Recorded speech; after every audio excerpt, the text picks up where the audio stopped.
안녕하십니까. 저는 서울대에서 약대에서 그 약품 분석을 가리키고 또 연구도 하고 있는 권성원입니다.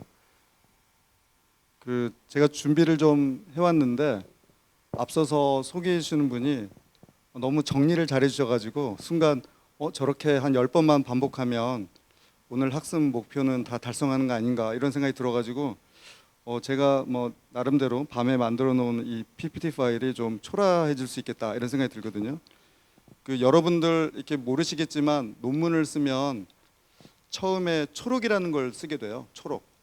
그래서 영어로는 abstract라고 그래가지고 이렇게 아주 핵심적인 내용만 전체를 이렇게 모아서 한 10페이지 되는 그 내용을 한 반 페이지 정도로 이렇게 줄이는 거거든요.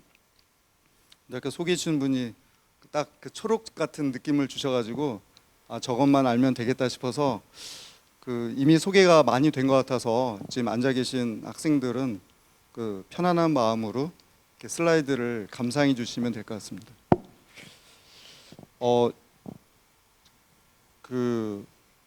최근에 제가 뭐 재방송인인지는 모르지만 텔레비전을 봤어요. 아시는 분은 이렇게 기억할 수 있겠지만 나중에 퀴즈를 냈는데 정답이 그러니까 손살 가치였어요. 그래서 손살을 맞추면 이제 돈 받고 이런 거였는데 손살 가치 빠르다 뭐 이런 말을 하잖아요. 저도 몰랐는데 그게 이렇게 활을 쏘면은 이렇게 활이 날아가는 거를 이렇게 손살 이래 가지고 활이 날아가니까 손살 가치 빠르다 이런 식으로 해서 저도 처음으로 그 어원을 알았는데, 마찬가지로 저희가 이제 발표하고 이러면은 저희가 전문가다 보니까 제목을 이렇게 쓰잖아요.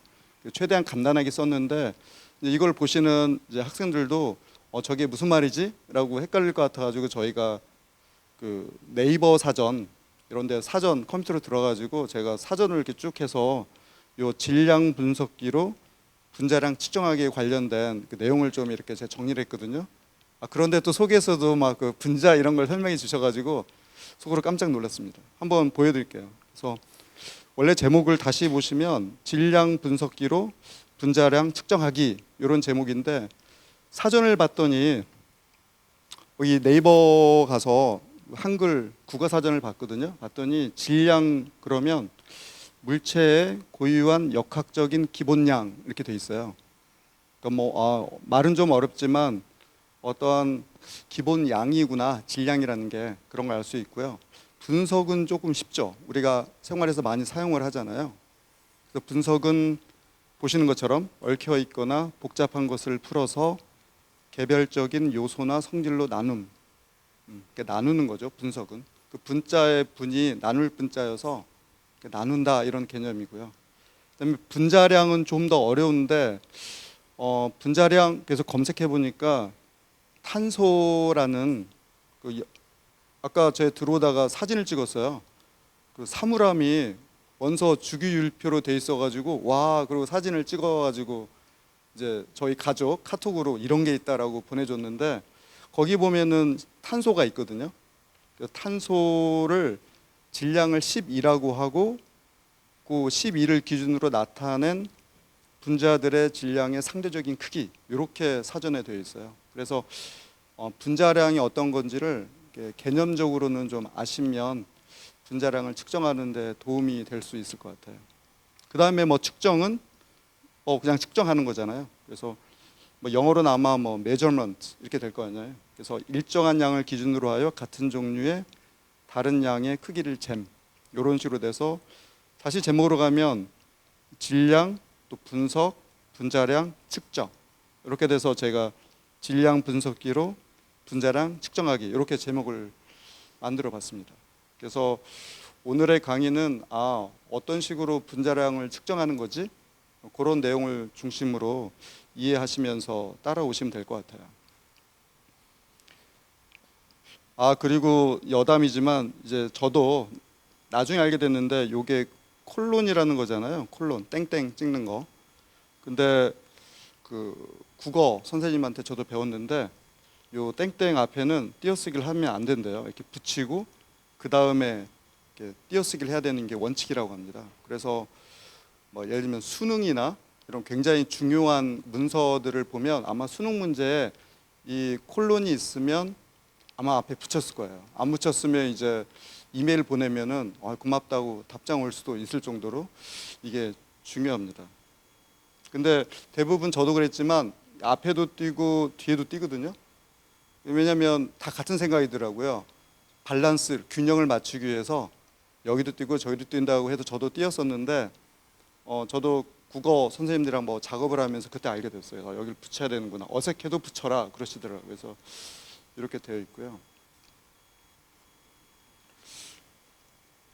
그 다음에 내친김에 여 부분도 하면은 이게 탄소를 영어로 카본이니까 C로 표현하거든요.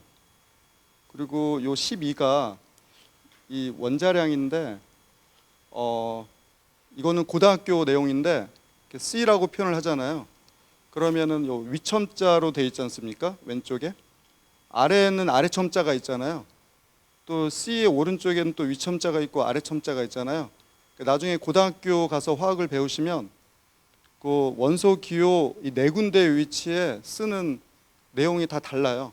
그래서 반드시 원자량을 쓸 때에는 이거 뭐 오른쪽에다 쓰면 안 되고요. 왼쪽 위에다 써야 돼요. 이것만 아셔도 중학교 수준을 넘는 수준이 되는 거거든요. 그래서 만약에 그 탄소의 원자량이 13짜리도 있어요. 13. 그러면은 여기 이제 13 C 이렇게 쓰는 거죠. 이런 것만 아셔도 굉장한 겁니다. 우리 방사선 동위원소 이런 거 있잖아요. 그럼 원자량이 다르거든요. 그러면은 여기다 쓰는 거죠. 예를 들면 수소는 하이드로전이라는 단어로 이렇게 돼 있기 때문에 H라고 표현을 하거든요. 근데 수소는 원자량이 1인데 그 사물함 가서 보시면 알 거예요. 수소 맨 왼쪽 위에 보면 그게 1인데 수소가 2도 있고 3도 있어요. 원자량이. 가지고 3이 좀 우리가 무서워하는 트리티움이라는 이 방사선을 내는 원자거든요. 그래서 그런 거 할 때는 보시는 것처럼 여기에 1번 H, 또 2번 H, 3번 H 이렇게 쓰는 거죠. 그래서 이런 것만 보면 우리가 원자량을 나타낼 때 어떻게 나타내는지를 알 수가 있어요. 그렇습니다. 그래서 질량, 다시 또 제목을 너무 여러 번 강조하는데요. 이야기 보따리가 없어서 그럴 수도 있습니다. 질량 분석기로 분자량 측정하기, 이렇게 해서 질량 분석, 분자량 측정 이렇게 말씀을 드리고, 그 다음으로는 조금 더 어렵게 아까 손살 가치를 얘기한 것처럼 도대체 무슨 뜻이지? 라는 걸 한번 더 좀 파헤쳐 봤어요. 분석이라는 걸 아까 말씀드렸는데 이게 정성 분석이라는 게 있고 정량 분석이라는 게 있습니다. 저희가 화학을 하고 제 전공이 분석이다 보니 저는 이제 약대에 있기 때문에 약을 분석을 많이 하거든요. 그래서 너는 어떤 걸 연구하니? 그러면은 약품 분석학을 합니다라고 얘기하고, 현재 제가 약품 분석학 분과 회장으로 있어요. 그래서 우리는 항상 약품 분석학이 이제 전공인데 분석이 있잖아요. 근데 그 앞에 정성 또는 정량이란 말이 붙어 있어요. 이제 너무 오늘 한자 공부하는 것 같은데 정성 정량이 굉장히 중요합니다. 약에서는 혹시 이런 거 보셨어요? 약 같은 거 연고나 이런 거 사보면은 읽어보잖아요. 저장을 어디다 할지 물어보면 거기 가끔 함량 써 있고 그러잖아요. 함량. 그래서 저희 약대에서는 함량 시험법이라고 불러요. 함량이 얼마나 있느냐. 그래서 함량은 정량 분석에 해당이 되는 건데 그 약에 정량 분석 결과 얼마 있습니다라고는 쓰지 않고 집에 가서 약 같은 거 보시면 함량 해가지고 뭐 클린다마이신 뭐 0.1 밀리그램 뭐 이런 식으로 이렇게 함량하고 약의 성분이 되어 있어요. 그래서 그런 거고, 그 다음에 함량 시험 말고 반대 개념인, 반대는 아니지만 또 상대적인 개념이 확인 시험범이라는 게 있어요. 약을 확인하는 거죠. 그래서 저희 같은 경우에는 약을 확인하고 또 양이 얼마나 있는지 함량을 재고, 그래서 저희가 쓰는 용어는 확인 시험, 함량 시험. 이렇게 두 개를 얘기하는 거고, 일반적인 화학에서는 이렇게 정성 분석, 정량 분석 이렇게 얘기를 해요. 이게 좀 넓은 범위고, 확인 시험, 함량 시험 이런 그 단어는 아마 중학교, 고등학교 책에는 안 나올 거고, 중학교, 고등학교로 올라갈수록 책에는 이렇게 나오겠죠. 정성 분석, 정량 분석. 그래서 이걸 한자로 보면은 이렇게 한자가 되어 있습니다. 그래서 이렇게 한자가 되어 있고요. 근데 영어로는 이 정성이라는 거는 약간 질이라는 말이 있잖아요. 그래서 퀄리티가 질이잖아요. 질. 그래서 영어로는 qualitative analysis라고 되어 있어요. 그리고 정량은 양을 재는 거여가지고 영어로 양이 quantity거든요. quantity. 그래서 여기 보시면 quantitative analysis 이렇게 되어 있어요. 이렇게 해서 이게 정량 분석이라는 영어고, 이게 정성 분석이라는 영어예요. 그래서 한자를 제가 한번 봤습니다. 이게 제일 좋은 게 그러니까 이렇게 뜯어서 분석하려고 정성 분석을 한자로 봤더니 이게 정할정, 성품성, 나눌 뿐, 쪼갤 석.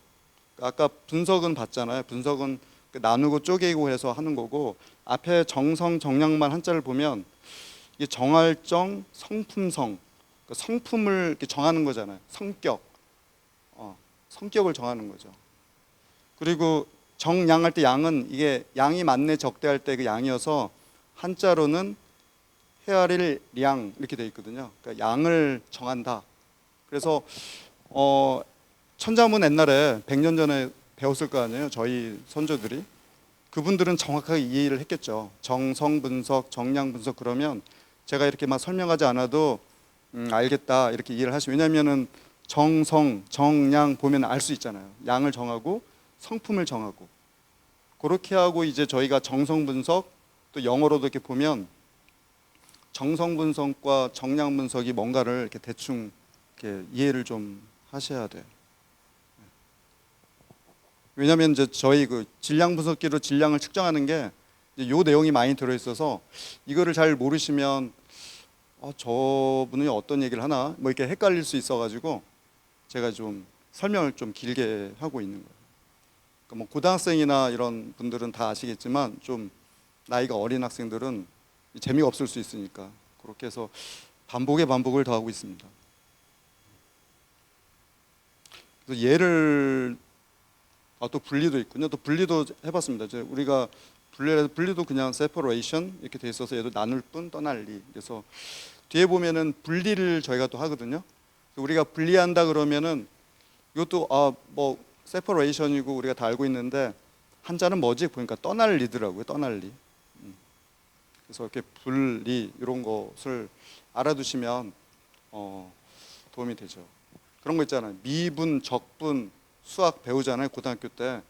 근데 저도 그냥 미분 막 외우고 적분 외웠는데 그 적분 그럼 적이 쌓을 적자잖아요. 이런 식으로 미분과 적분의 뜻이 뭐구나 이런 개념을 알면 그 어떤 식으로 적분 수학식을 유도하는지를 알게 되면 좀 도움이 되듯이 얘도 분리 그러면은 이게 한자가 뭔지를 알면 도움이 됩니다. 자, 그래서 좀 다른 얘기를 해보면은 이제 이런 걸 하고 싶은 거예요. 가볍다. 좀 나뭇잎이 가볍잖아요. 가볍고 또 이렇게 운동하는 아령 같은 건 무겁고 이렇게 보면 알잖아요. 그래서 가볍다, 무겁다라는 느낌이 있잖아요. 우리가 보면 알잖아요. 그리고 오른쪽에는 이제 저울을 하나 만들어 봤는데 가령 50kg을 잰다 또는 뭐 요리하기 위해서 뭐 500ml를 잰다. 그럴 때는 이제 저울을 사용할 거 아니에요. 그래서 그런 거의 개념이 무겁다, 가볍다는 우리가 이제 알잖아요. 나뭇잎을 보면 가볍네. 그렇게 알 수 있는데 뭐 돌덩어리를 보면 무겁네. 이렇게 알 수가 있는데 그게 아까 말씀드린 정성 분석인 거죠. 품성을 우리가 정해서 이건 가벼운 거야, 무거운 거야 이렇게 생각을 하는데 얼마나 가벼운지 얼마나 무거운지는 내가 아는 거잖아요. 그런 개념이 있고 오른쪽처럼 정확하게 얼마나 무거운지 뭐 1g 그러면 굉장히 가볍다고 생각하잖아요. 그리고 뭐 50kg 그럼 무겁다고 생각을 하고 뭐 이런 차이가 있습니다. 근데 어떤 경우에는 이렇게 굉장히 작은 약을 분석하면 이게 무거울 수도 있고 가벼울 수도 있어요. 1g이라는 자체가. 그렇기 때문에 이게 상대적이어서 그런 걸 보면 이제 그런 거죠. 그래서 제가 또 예를 좀 생각해 봤어요. 길다 짧다도 이게 긴 건지 짧은 건지 나는 길다고 생각하는데 짧다라고 생각하면 또 짧은 거거든요. 제가 2022년에 연구년 파견을 갔는데 그 제가 갔던 그 파견된 대학의 교수님한테 좀 죄송스럽지만 그분이 키가 2m 8이었어요. 교수님인데. 그래서 제가 우리나라 유명한 농구 선수보다도 키가 크시네요. 그러니까 되게 좋아하시더라고요. 유명한 사람이라고 막 그랬는데 그분이 과연 길까 짧을까? 우리 기준으로는 이제 굉장히 길다고 생각을 하는 거잖아요. 그래서 그분은 항상 앉아 계셔요. 대부분. 그 키가 커서 부럽기도 하고 왜 연구하셨지? 나 같으면 운동했을 텐데 그런 생각을 했는데 그 우리 영화 아바타 보시면 아바타가 봤을 때는 뭐 자기보다 작은 사람일 거 아니에요. 2m 8이어도 약간 그런 느낌인 거죠. 그래서 길다 짧다 또는 빠르다 느리다 멀다 가깝다도 이게 사람에 따라 다른 거라서 이런 정성적인 것과 정량적인 거에 대한 차이를 이제 확실히 아셔야 뭐 다음에 우리가 질량 분석 얘기를 할 때 조금 이해가 빨라요. 왜 저분이 저걸 강조하지? 할 때 좀 이해가 되거든요. 또 멀다 가깝다도 가령 대륙같이 큰 곳에서는 자동차 타고 5시간 운전하면 별거 아니어서 그냥 굳이 그냥 뭐 대중교통이나 그 비행기를 이용하지 않고 그냥 운전해서 빨리 간대요. 근데 우리는 5시간 운전하라면 못하기 때문에 못할 것 같아요. 무조건 우리는 기차를 타려고 마음을 먹거든요. 한국에서는 뭐 이런 거죠. 그래서 이 상대적으로 멀다 가깝다도 사람에 따라 다르지만 어떤 기준을 정해서 이게 100km다, 뭐 1km다 이러면 이제 절대적인 값들이 있는 거죠. 이건 제가 집에 있는 이걸 찍었어요. 이게 뭔지 혹시 아세요? 제가 이걸 저희가 실험실에 이사하면서 버려진 거를 봤는데 저도 조금 왜 그런지 버리는 게 아까워가지고 그걸 챙겨놨어요. 근데 아무도 안 쓰는 건데 그 케이스도 흰색이었는데 노랗게 돼 있더라고요. 아마도 전에 저희 지도 교수님이 쓰셨던 것 같아요. 근데 이게 뭐냐면은 여기 제가 열심히 핸드폰으로 찍어봤는데 이게 요거는 좀 안 나왔지만 보시면 500mg 이렇게 써 있고요. 여기는 200인가요? 2죠. 200mg 여기는 100mg. 그 다음에 이제 밀리그램 쓸 자리가 없으니까 50, 20, 10, 5, 2, 1 이렇게 돼 있잖아요. 근데 요 일자리를 핀셋이 있는데 잡기가 너무 힘들어서 보시는 것처럼 삐뚤삐뚤 하잖아요. 너무 가볍고 작아가지고 이렇게 이쁘게 못 만들. 여기는 좀 이렇게 가지런하게 제가 놨잖아요. 갈수록 이게 좀 그렇게 보이죠. 굉장히 가벼워요. 1mg이. 이게 뭐냐면은 저울을 잴 때 기준이 있어야 되잖아요. 이게 제대로 저울이 50kg을 쟀는지 알 수가 없잖아요. 저도 이제 신처음사 가면은 허리를 엄청 펴가지고 키를 재거든요. 그래서 내가 생각하는 높이보다 낮게 나오면 잠깐만요, 한 번만 더 재봐 주세요. 해가지고 어떻게든 붙여가지고 재고 그래도 낮게 나오면 이거 키 재는 기계 좀 이상한 거 아닌가요? 뭐 이렇게 하는 것처럼 뭔가 이렇게 믿지 못하잖아요. 그 체중도 마찬가지로 집에서는 이렇게 안 나오는데 여기는 왜 그러냐고 뭐 이런 식으로 하는 것이 정확하지 않다는 불신이 있어서 그렇잖아요. 그래서 그런 걸 해결할 때 이제 무게 같은 경우에는 얘를 가지고 이제 저울에 재가지고 500mg이 정확히 나오나 보는 거죠. 근데 만약에 500mg을 놨는데 501이 나오면 이제 튜닝을 해가지고 캘리브레이션이라고 그러잖아요. 그걸 바꿔서 500으로 맞춰놓는 거죠. 우리 옛날식 저울 보시면 체중계 보면은 안쪽에 이렇게 돌리는 거 있어요. 이렇게 해봐가지고 조금 돌리면 이렇게 해가지고 하는 건데 요즘엔 대부분 전자식이어서 그렇게 하지 않는데 이제 이게 옛날에 저울을 교정할 때 썼던 거죠. 근데 옛날 저울 중에서도 굉장히 미량 저울 있죠. 보시면 500mg이면 굉장히 적은 양이거든요. 근데 여기 1mg까지 한 거 보면 그 당시에는 굉장히 첨단 장비인 저울을 정확하게 재기 위해서 이렇게 기준을 만들어 놓은 거죠. 그래서 위에다가 표준이라고 써놓은 이유가 우리가 뭔가를 재려면 이 표준이라는 게 굉장히 중요하고, 우리나라 대전에 가면 표준연 그래가지고 표준과학기초연구센터인가 연구원인가, 우리는 이제 약자로 표준연 이렇게 얘기하는데, 표준연이 있어서 거기에는 이제 굉장히 표준을 연구하고 그러고 있습니다. 그래서 이런 것들을 보면 이제 이런 것들이 있어야만 요 저울을 재는 정량 분석이 되는 거죠. 그래서 이런 게 있습니다. 그 다음에 이제 완전히 다른 얘기인데, 이제 그 오시는 분들한테 그러면 질량 분석을 측정을 하는데, 그러니까 질량 분석기로 질량을 측정하는데 그 전에 옛날에는 어떻게 사람들이 뭔가를 측정을 했을까라고 해서 제가 옛날에 저희 교수님한테 들었던 얘기들을 제가 이제 그림으로 만들어 봤는데요.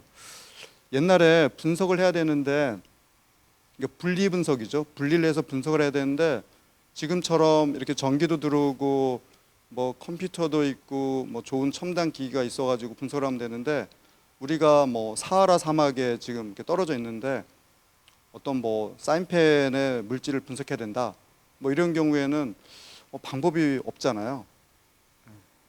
근데 그런 경우, 그러니까 굉장히 옛날에는 사람들이 어떻게 막 연구를 시작했을까, 그런 걸 생각해서 제가 하나 만들어 봤는데, 여기 답이 있는데 위에 실패에 그 분리된 물질을 묻힌 뒤에 건조한 후 실을 태워서 불빛의 변화를 보고 물질을 확인했다, 이렇게 했는데, 어떤 거냐면 이제 제가 이제 억지로 만드는데, 여기 뭐 가령 그 사인펜에 옛날에 우리 분필에다가 해봤죠. 분필에다가 사인펜 이렇게 점 찍어가지고 물에다가 살짝 담궈 놓으면 점점 색깔이 퍼져나가잖아요.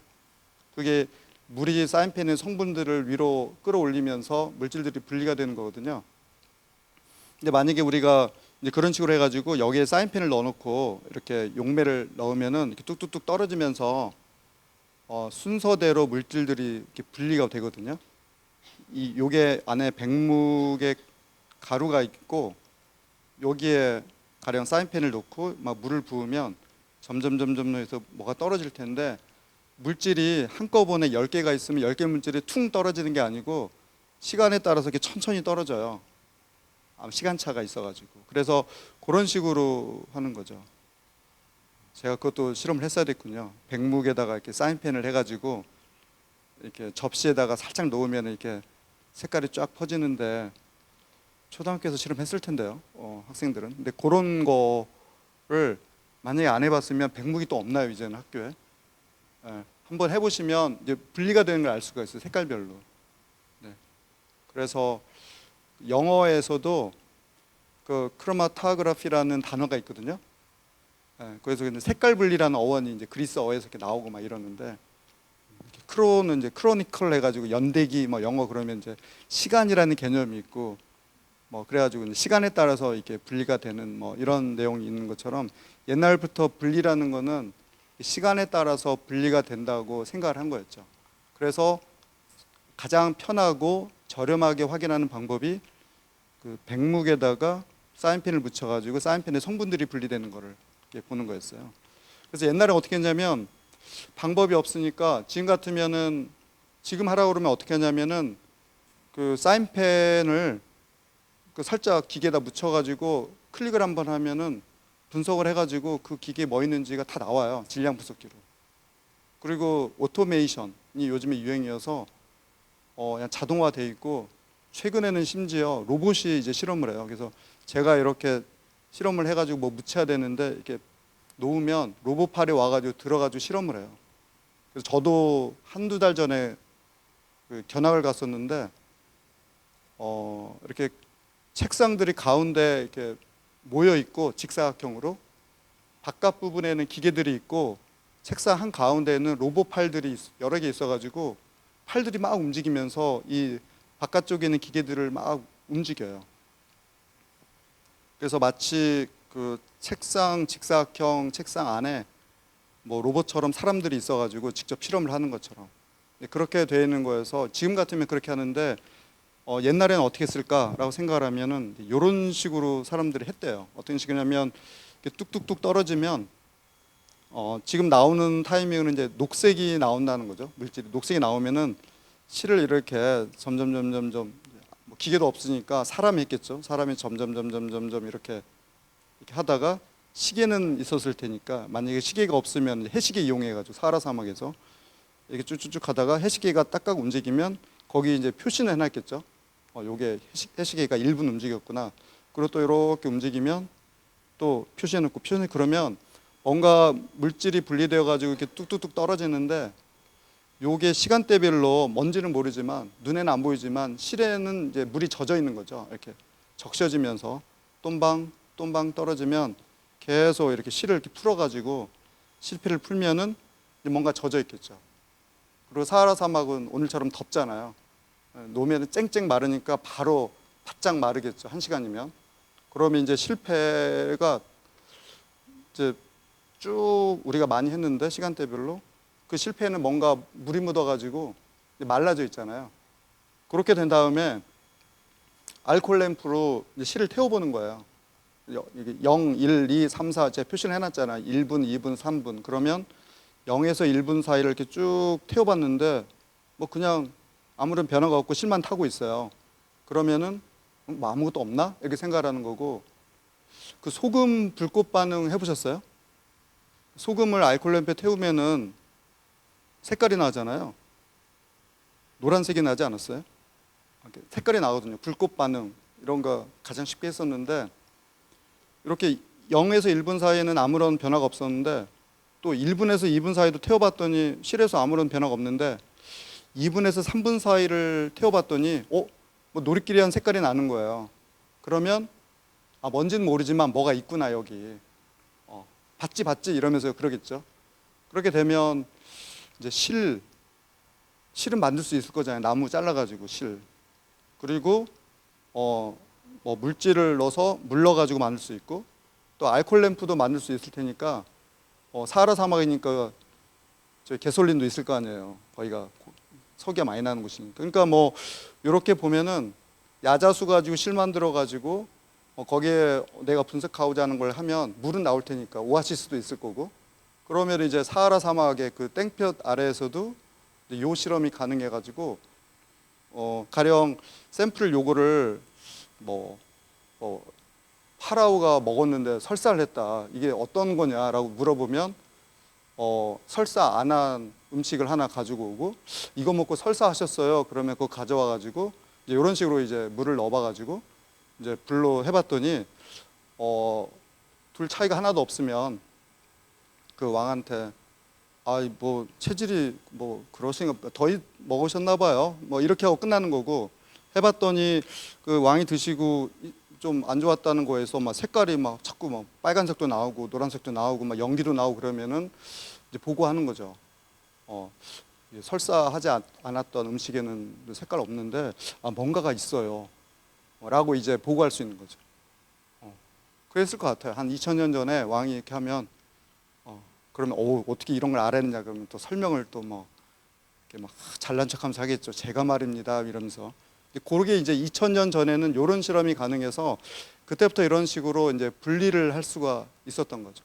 근데 굉장히 답답하죠. 이렇게 억지로 해서 됐지라고 보는 거고, 그 다음에는 이제 한 1000년이 한 1000년 이상이 지나면은 이제 이런 거를 사람들이 알게 됐죠. 우리가 빨주노초 파남보를 알게 된 거예요. 무지개도 보고 그러니까 가지고 빛이 분리된다는 거를 알게 된 거예요. 그 내용은 분광이라고 하거든요. 너무 한자 얘기 많이 하네요. 분광, 이 나눌 뿐인데 빛광자잖아요. 그래서 빛을 나누는 분광이 되는 거를 이제 알게 된 거죠. 요즘에 뭐 1500년 이후에 뭐 과학자들이 막 그런 걸 알게 됐어요. 그래서 나중에 알아보니까 요 메틸렌 블루라는 애는 이제 파란색을 띠는 약인데, 얘는 우리가 눈으로 이렇게 보면 이 빨간색 부분을 흡수하고 요 노란 빨주 노 초 요 부분을 좀 흡수를 하고 이 파랑이나 보라는 흡수를 잘 못하는 거예요. 그 말은 뭐냐면은 이 메틸렌 블루라는 물질이 어딘가를 통과해서 나가면은 이 부분을 흡수를 하고 나머지가 흡수가 안 되기 때문에 우리가 눈으로 보는 거는 흡수 안 된 애들만 보게 돼서 이제 파랗게 보이는, 뭐 이렇게 간단히 설명하면 이런 내용이거든요. 그래서 이런 걸 이용해 가지고 사람들이 어떤 걸 생각했냐면, 이렇게 빛을, 이 UV 비저블 빛이 있잖아요. 우리 가시광선, 자외선 하는 거. UV는 자외선이라는 말이고, 비저블은 이게 눈으로 보인다는 말이니까 이거 너무 국어 선생님 되는데요. 그러니까 이게 시가 볼 시자이기 때문에 눈으로 볼 수 있는, 가능한 눈으로 볼 수 있는 광선이다. 그래서 가시광선 이렇게 되는 거고, 이거는 영어로 UV인데 이게 우리 UV 선크림 바르잖아요.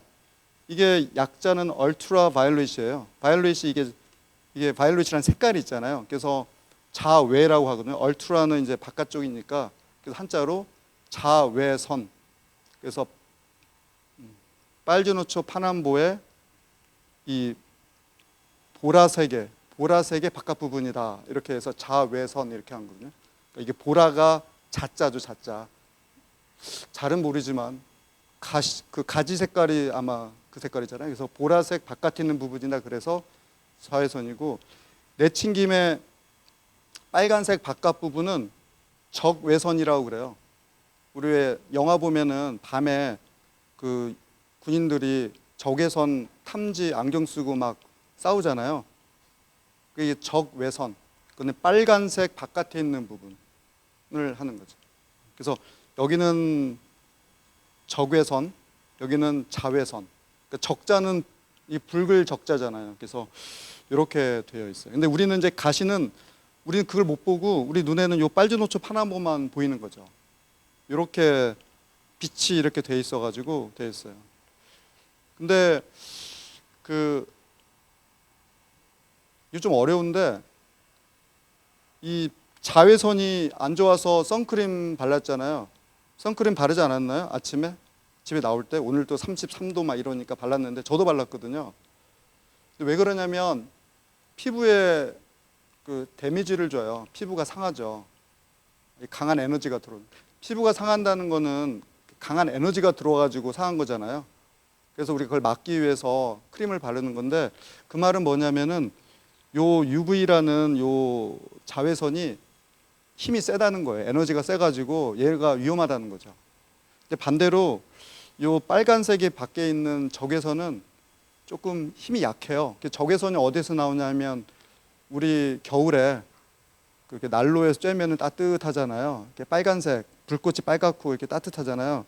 그럼 이제 적외선이 나오거든요. 그래서 옛날에 아궁이에서 불 때면은 뭐 암이 안 걸렸다 이런 것처럼 그 적외선 치료도 받고 막 이런. 우리 안과 가면은 이 적외선하고 한참 나오잖아요. 이제 그런 치료를 하는데, 그 말은 안전하기 때문에 하는 거잖아요.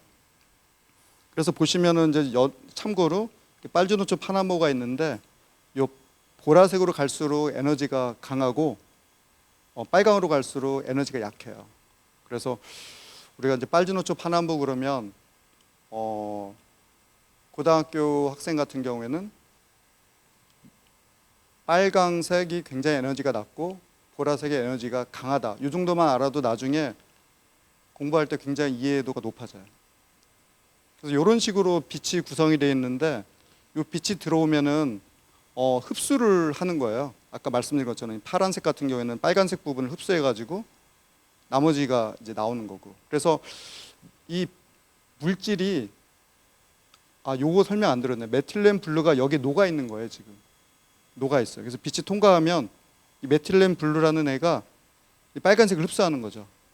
그리고 이 보라색은 또 파란색은 흡수를 많이 못 해가지고 나와버리고, 이런 성질을 알게 된 거예요. 모든 물질이 빛이 들어오면은 흡수한 애가 있고 안 한 애가 있고, 흡수 정도도 다르고, 그렇게 돼 있다는 걸 사람들이 알게 된 거죠. 그래서 이걸 이용해 사람들이 이제 분석을 하는 거죠.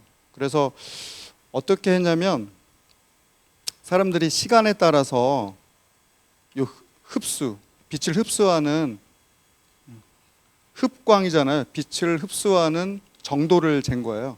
그래서 아까 요 실패를 가지고 시간에 따라서 이렇게 1분, 2분, 3분 이렇게 했는데 그게 아니고 이제는 그 말려가지고 알코올 램프로 태워가지고 불꽃이 있나 뭐 연기가 나나 이런 걸 관찰했다면 시간에 따라서 이제 실패가 아니고 그 물질이 뭘 흡수하나 이렇게 본 거죠.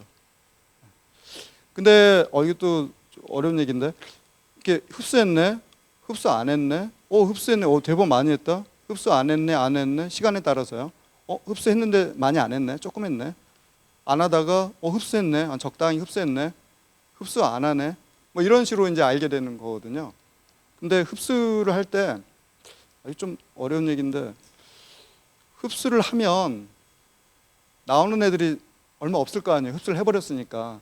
흡수를 안 하면 여기 100이라는 애가 빛이 들어가면 100이 나올 거 아니에요. 근데 흡수를 많이 하는 애들은 100이 들어가면 한 10밖에 안 나올 거 아니에요. 90이 흡수가 돼가지고요. 그러면 흡수가 많이 된 애가 물질이 많이 있는 거거든요. 그래서 그거를 보여주려면 흡수가 많이 됐으니까 이게 뚝 떨어져야 되는데 사람들이 이렇게 떨어지는 걸 보여주면 좀 헷갈려 하니까 역수로 뒤집어 가지고 쉽게 말하면 여기에 100이 들어가지고 10이 나왔으면 반대로 여기 마이너스 90만큼 없어졌다고 이렇게 뚝 떨어졌다고 안 하고 뒤집어서 많이 있는 것처럼 그래야지 존재하는 거니까요. 그렇게 표현을 해요. 반대로. 그리고 얘 같은 경우에는 흡수를 많이 안 한 거죠. 100이 들어갔는데 얘 같은 경우는 한 50만 흡수를 하고 안 한 거고 얘는 100이 들어갔는데 한 90은 흡수하고 10만 빠져나온 거고 얘 같은 경우에는 100이 들어갔는데 한 80은 흡수되고 20만 빠져나오고 이렇게 돼서 이 흡수되는 거를 가지고 양이 얼마나 있는지 또 존재하는지를 이렇게 알아낸 거죠. 아까 그 사하라 사막에서 한 게 아니고 얘는 이제 뭐 그 당시에는 유럽에서 많이 했으니까 뭐 독일이나 영국의 실험실에서 이제 사람들이 연구를 해가지고 밝혀낸 거죠. 뭐 1700년, 1800년, 1900년 초까지 이런 내용들입니다. 그렇게 되어 있는데 요게 질량 분석기로 하게 되면 이렇게 보고 있으면은 요 그림을 그대로 붙인 게 요거거든요. 요거거든요. 근데 요 그림을 보면은 좀 답답하잖아요. 뭐가 4개가 나왔는데 뭔지는 모르는데 4개가 나온 거잖아요. 그 사하라 사막에서 막 실패일 불을 붙여가지고 막 우기 받지 하는 뭐 사진도 없잖아요. 그때는 그거랑 얘는 좀 다르지만 가만히 얘를 보고 있으면 뭐 4개가 솟았는데 좀 답답하죠. 뭐지 이거 이렇게 되어 있는데 가령 뭐 5분, 10분, 뭐 20분, 뭐 25분 뭐 이렇게 뭐가 나왔는데 뭔지 모르지만 나왔다 이렇게 되잖아요. 그런데 이제 오늘의 주제였던 질량 분석기라는 기기를 사용하면 요 꼭지가 4개가 있는데 얘네들이 분자량이 뭔지를 이제 기계가 찍어줘요. 너무 신기한 거죠. 그래서 분자량이 500이에요, 450이에요, 250이에요, 400이에요. 분자량은 아까 말씀드린 탄소가 12였는데 뭐 그런 것들이 탄소가 2개 있으면 얼마겠어요? 12 더하기 10이니까 24가 되잖아요. 그런 식으로 막 하는데 예를 들면 50짜리가 10개 있으면 500이잖아요. 그러니까 뭔가 50이 10개 있어서 500이 되면 500이라고 이걸 표시해 주는 거예요. 너무 좋죠. 여기처럼 답답하게 뭔지 모르지만 4개가 나왔어 라고 말하는 거랑 4개가 나왔는데 각각을 보니까 500, 450, 250, 400이라는 분자량이 나왔어 라고 말하면 좀 개운하지 않아요? 그리고 이제 여기에 500인데 그 구조까지 나와주면 어떤 물질이다, 아까 말한 뭐 메틸렌 블루다 이렇게 말해주면 너무 개운하죠. 첫 번째 나온 애가 메틸렌 블루였구나. 그럼 너무 개운하고 그냥 그 분석이 잘 된 듯한 기분을 갖게 되잖아요. 그래서 보니까 이제 1900년대죠. 거의 이제 최근에 이런 분자량들을 질량 분석기로 찍게 되는 거죠. 그래서 이제 이런 게 이제 과학의 발전을 이렇게 알 수가 있는 거고요. 그래서 질량 분석기가 뭐냐라고 교과서를 제가 찾아봤어요. 이게 분석화 교과서인데 대학교 가면 배우는 교과서인데 여기 보면 이렇게 정의를 했더라고요. 그래서 이게 질량들을 이렇게 분석하는, 연구하는 분야다, 기기다 그래가지고 매스 스펙트로메트리라는 단어를 쓰고 이거는 이제 우리말로는 질량 분석기라고 이제 하죠. 그래서 보시는 것처럼 요런 거를 하고 싶어가지고 결국에는 이제 여기까지 오게 된 거거든요. 여기까지는 제가 최대한 이제 쉽게 설명을 한 거고 그 뒤는 걱정이 많이 되는 내용들이 조금 시작합니다. 똑똑한 친구들은 이거 보면은 분자량은 알겠는데 분자량 500 쓰지 왜 M over G라는 단어를 썼지? MZ 세대네. 지금 알게 됐네요. M over G라고 이걸 왜 썼지? 라고 사람들이 생각할 텐데 여기에 이제 중요한 게 있어요. M은 그 molecular weight 뭐 이렇게 할 수 있는 분자량이고요. 이 G는 이 차지라고 그래서 플러스 마이너스를 얘기해요. 플러스 마이너스. 그래서 이 영어로는 M 나누기 Z 안 하고 M 오버라고 쓰더라고요. 이걸 나누기를 오버. 그래서 M 나누기 G라는 뜻이거든요. 분모를 없는 G분의 M이죠. 근데 우리 컴퓨터로 써보면 알겠지만 분수를 쓰려면 되게 귀찮잖아요. 그렇기 때문에 이렇게 슬래시를 하면 이게 나누기 뜻이 돼가지고 M over G 그러면 M 나누기 G 또는 G분의 M 이렇게 표현을 해요. 그래서 갑자기 요 옛날 말로 Z는 왜 나왔을까라고 보면 요게 이온이에요, 이온. 그러니까 이게 무슨 말이냐면 질량 분석기의 제일 큰 단점이 이온이 아니면 분석이 안 돼요. 이온 아시죠? 플러스 마이너스. 이온 음료 들어봤잖아요. 거기에 뭐 나트륨 음료. 소금 그러면 NaCl이잖아요. 그런 것들이 다 이온으로 구성되어 있는데 그런 이온이 만들어지지 않으면 분석이 안 돼요. 이게 최대의 단점이에요.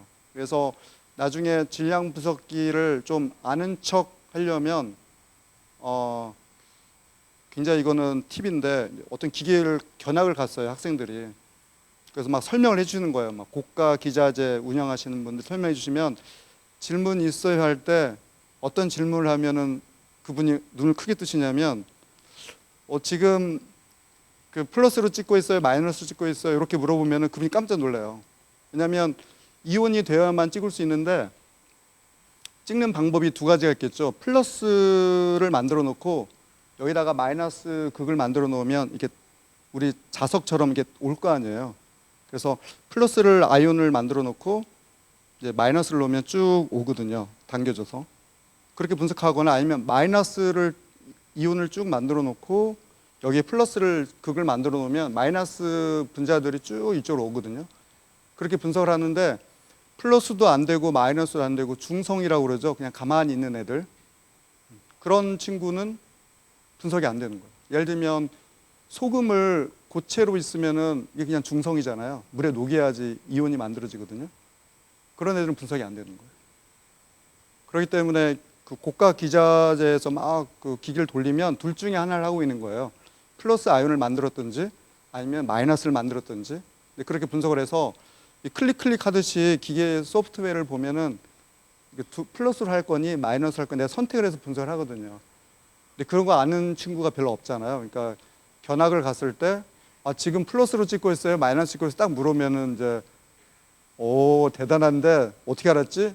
이렇게 이제 하는 그런 팁이죠. 그래서 왜 그러냐면은 질량 분석기는 이 플러스 아니면 마이너스로 만들어져야 되고요. 근데 대부분 플러스가 많이 만들어져요. 대부분 플러스가 많이 만들어져 가지고 마이너스도 만들어지고요. 근데 여기는 이제 플러스를 만들었는데 요거는 그냥 이런 게 있다는 정도만 아시면 될 거예요. 이렇게 아이온이 두 가지 방법으로 만들어지는데 하나는 전자가 하나 떨어져 가지고 여기 플러스 보이죠? 이렇게 해서 하나 만들어지는 게 있고 이걸 빨간색으로 표시할 걸 그랬네요.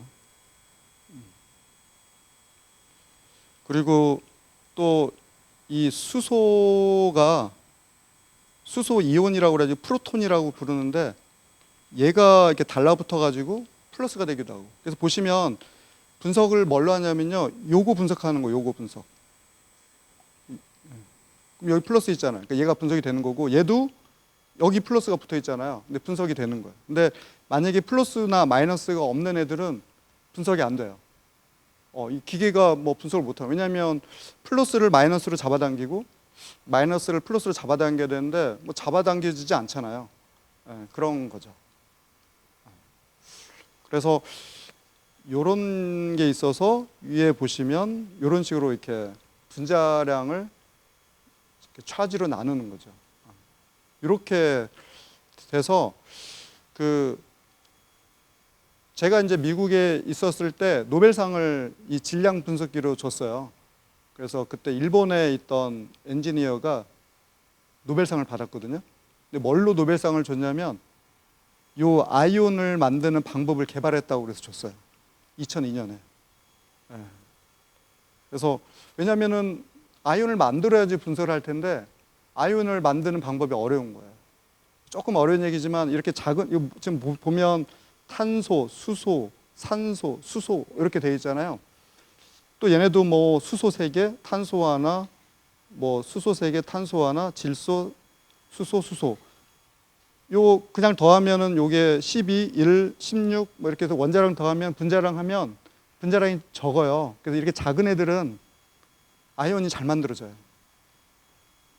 근데 뭘로 노벨상을 줬냐면 단백질. 요즘에 의약품 같은 것도 그 단백질 의약품이 있거든요. 그런 단백질들은 분자량이 커요. 그 분자량이 큰 거는 아이온이 안 만들어져요. 뭐 이런 걸 집어넣으면 이렇게 전자를 넣으면은 이렇게 퉁 해가지고 플러스 만들어지든지 아니면 요 프로톤을 툭 집어넣으면 프로톤이 달라붙어가지고 그 단백질이 아이온이 만들어져야 되는데 아이온이 안 만들어져요. 그러면 분석이 안 되잖아요. 거기 가만히 있잖아요. 잡아당기지 않으니까. 그래서 분석을 할 수가 없었는데 그분이 그걸 분석을 해낸 거예요. 그래서 그 공로로 노벨상을 준 거죠. 근데 그래서 두 분이 받았어요. 미국 사람 1명, 일본 사람 1명 받았는데 그 두 분한테 뭘로 줬냐면은 이 이온화를 하는 방법을 다른 방법으로 두 분이 하셨어요.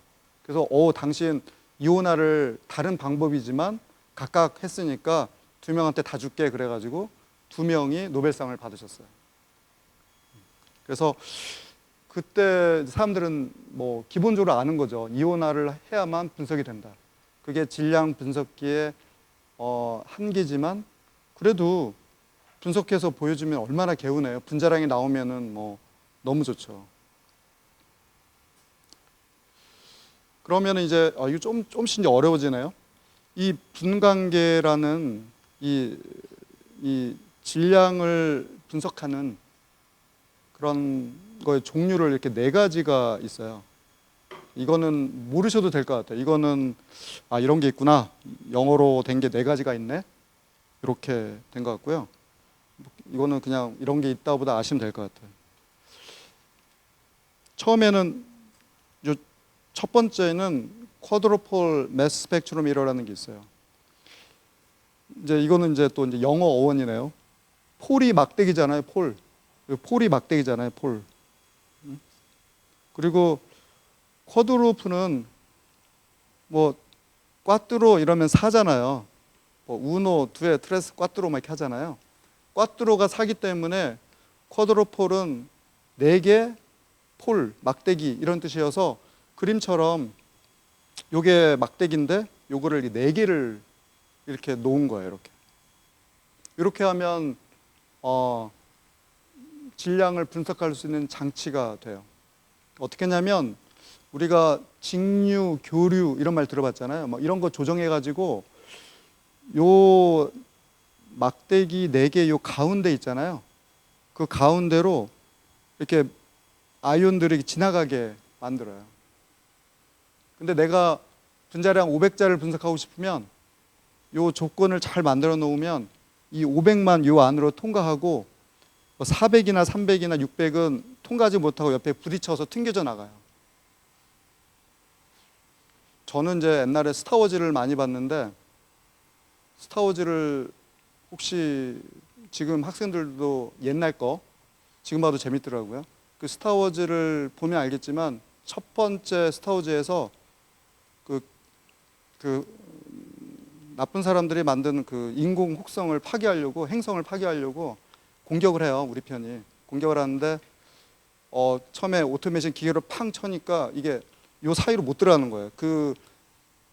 이게 인공적으로 만든 큰 별 같은 그 행성의 그 플래닛의 약점이 찾아낸 거예요. 그래서 어느 하나에다가 로켓을 쏴서 발사시켜서 명중시키면 그게 터진다. 이렇게 돼 있는데, 그래서 구멍이 하나 있는데, 그래 처음에 막 돌격을 해가지고 그 기계가 땅 그 오토메이션을 해서 발사를 했는데 여기 못 들어간 거예요. 여기 못 들어갔어. 그러다가 이제 자꾸 실패하는 거예요. 그리고 적의 공격을 받아가지고 우리 편 비행기 막 추락되고. 그러니까 그 주인공 있잖아요. 네, 주인공 이름 까먹었네요. 유명한 주인공인데 뭐였죠? 주인공. 제가 아는 학생 이름이 미국 이름이 그거여서 왜 너는 이름이 이거니? 그랬더니 아버지가 스타워즈를 좋아해서 이렇게 붙여줬다고 그랬었는데 이름이 뭐죠? 혹시 아시는 분 계시나요? 아이고, 스타워즈 남자 주인공 이름. 아이고, 큰일 났네. 근데 그렇습니다. 그래서 그 주인공이 그 폴스의 힘을 믿겠다 그래가지고 오토메이션 안 하고 수동으로 이렇게 조절해서 들어가지고 빵 싸가지고 이걸 폭파시키거든요. 이제 직업병이 있는 건지 제가 그걸 보면서 쿼드로폴이다. 요 안으로 이 통과하는 자만이 이제 살아남는 거잖아요. 그리고 다 이게 쏘면 여기 다 비껴 맞아가지고 결국 요 안으로 못 들어가가지고 공격을 못 했는데, 그런 것처럼 요 쿼드로폴도 내가 원하는 분자를 그 안으로 넣게 조정할 수가 있어요. 그래서 조정을 해놓으면 이번에는 200이라는 분자량이 들어갈 수 있게 만들고, 또 이번에 조정을 하면 요 안으로 300이라는 애가 들어갈 수 있고, 그러니까 그렇게 조정을 하면 내가 뭐 의약품이 있는데 이게 분자량이 200인 거예요. 그러면 200으로 세팅을 해놓으면 내가 원하는 분자만 일로 쏙 들어가죠. 그러면 굉장히 깨끗하게 내가 원하는 애를 쫙 분리할 수 있고 분석할 수 있고, 그런 장치가 이 쿼드로폴입니다. 그 다음에 두 번째는 이것도 영어네요. Time of Flight, Mass Spectrometer. Time of Flight는 영어로 되어 있는 걸 이제 번역하면 비행 속도잖아요. 날아가는 속도. 플라이트가 이게 날아가는 거니까 날아가는 타임, 비행 속도를 재는 건데 이거를 사람들이 알게 된 거예요.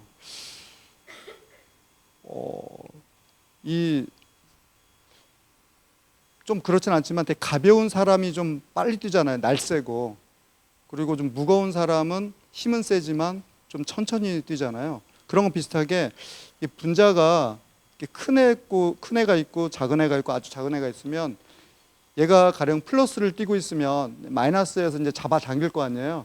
그러면 마이너스로 이렇게 가야 되는데 시작 그러면은 이 가벼운 애가 먼저 뛰어요. 빨리 뛰고. 먼저 뛰는 게 아니라 빨리 뛰는 거죠. 그리고 얘는 중간쯤, 이 무거운 친구는 좀 속도가 느려요. 그래서 여기 결승점이 있으면 얘가 맨 먼저 들어오고, 그 다음에 얘가 들어오고, 그 다음에 얘가 들어오겠죠. 이걸 알게 된 거예요. 그러면 분자량을 어떻게 재냐면, 우리가 알고 있는 메틸렌 블루라는 애를 알고 있어요. 그리고 뭐 비타민 C, 아스콜빅 엑시드라는 애를 알고 있어요. 그러면 걔네들을 이렇게 사요. 치약을 사가지고, 또 카페인, 커피에 들어있는 카페인 이런 게 있으면 그걸 사가지고 얘를 이제 달리기를 시키는 거예요. 그러면 시간이 나오죠. 우리 100m 9초 38 하듯이 딱 시간이 나오는데, 저 친구는 시간을 쟀더니 10초가 나왔는데 이 친구는 20초가 나온 거예요. 그래서 저 친구는 30초가 나온 거예요. 뛰는 시간을 쟀더니. 근데 각각이 분자량들이 있잖아요. 비타민 C는 얼마, 메틸렌 블루는 얼마, 이렇게 분자량들이 있잖아요. 카페인은 얼마.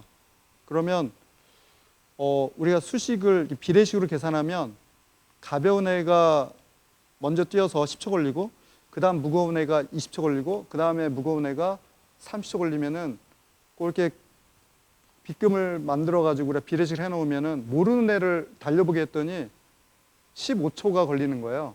그럼 이제 비례식으로 계산하면 분자량을 알 수가 있어요. 그렇죠. 그래서 뭐 분자량 100짜리가 10초 걸리고 분자량 300짜리가 뭐 30초 걸리는데 모르네를 했더니 20초 걸렸어. 그러면 200이잖아요, 분자량. 뭐 이런 식으로 비례식이 되기 때문에 내가 알고 있는 물질 몇 개를 미리 다 찍어가지고 속도를 재놓고 그 다음에 모르네를 딱 측정을 하면 그 비행 속도를 재면 알 수 있는 거예요. 그래서 요게 비행 속도를 재는 건데 처음에는 이게 인기가 없었어요. 뭐 그럴 수 있지. 근데 왜냐면은 속도 재는 게 이렇게 비교적 정확하지가 않았거든요. 근데 기계가 발달하니까 굉장히 뭐 마이크로 세컨드, 나노 세컨드, 그러니까 1초를 엄청나게 쪼개가지고 이게 측정이 되니까 그 다음부터는 이제 이게 유용해져가지고 몇 개 아는 애를 시간을 재놓고 모르는 애를 시간을 쟀더니 너무 정확하게 나오는 거예요, 분자량이. 아까 얘 막 포스의 힘으로 막 밀듯이 막 내가 딱 조정해가지고 분자량 200만 열로 통과하게 하는 것보다 얘도 나쁘지 않은 거예요. 비행 속도를 재는 게. 그래서 이게 이해하기도 편하고 그래가지고 요게 돼요. 그래서 어떤 게 굉장히 발전했냐면 같은 선상에서 출발을 해야 되는 거예요, 이제는. 워낙 정확해서 여기서 출발선이 조금이라도 다르면 그때부터는 이제 역에서 오차가 많이 나기 때문에 그런 게 신경 쓸 정도로 이제 과학이 발전했죠. 우리 올림픽 생각하시면 마라톤 기억나세요? 적당히 서 있어요. 이렇게 어떤 사람들은 몇 걸음 뒤에 서 있어요. 하지만 40km이기 때문에 큰 문제가 없는데 100m는 막 굉장히 막 이렇게 막 엄청나게 이렇게 하나하나 선하고 있고 뭐 넓이뛰기도 막 정신없이 뛰었는데 거기 막 선에 딱 붙여서 뛰잖아요. 굉장히 그렇게 뛰는 걸 보는 것처럼 얘도 마라톤이 아닌 거죠. 거의 100m, 200m 수준이 되기 때문에 출발선을 얼마나 정확하게 잡느냐가 이제 기술의 관건이 되는 그런 식으로 요 비행 속도를 재는 그 개념으로 분석하는 게 또 떠요. 그래서 이런 방법이 있고요. 그 다음에는 이제 아이언 트랩이라는 게 있어요. 아이언 트랩. 아까 요게 쿼드로플 했잖아요. 분자량 300짜리를 이렇게 쟀는데